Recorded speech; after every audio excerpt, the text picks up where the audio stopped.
long ago, before we had data pipelines on our team, um, we would a request would come in and say it would say, "Hey, we need this report at the end of the trading day," um, and the in doing that is now we have to so we have this service, we have to make this report, but we don't have a data warehouse where all the data is easily accessible. We have to go and fetch data from a bunch of disparate sources.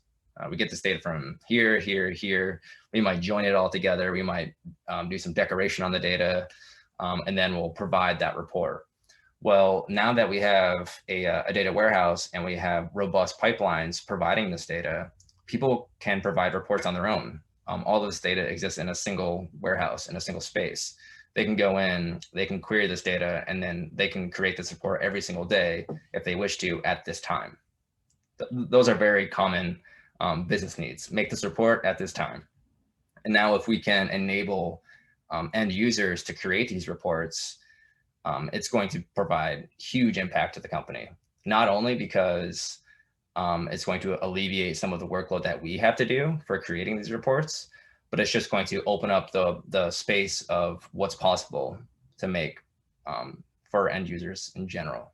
And when Clearstreet kind of talks about its mission, sort of how it's changing things, how it's changing the industry, how it's perhaps changing things beyond its industry, what is it trying to do? What is it trying to disrupt or change in people's lives?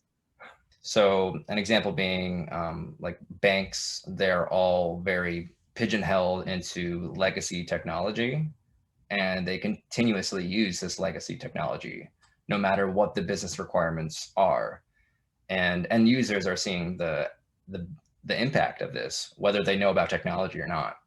So Clearstreet, on the other hand, is we're kind of flipping this on its head and tackling this problem with a different perspective. We want to use cutting edge technology. We want to have a modular tech stack. We want to use industry best practices, not just on the business side, but on engineering as well. So the end users might not know anything about technology, but if they want to open up a side of business for them, and it takes 2 weeks to start an account or something, or they might not have enough money to hold a certain position for a brokerage, and then they can't do business with them just because of that limitation. Where Clearstreet is, it's not like that.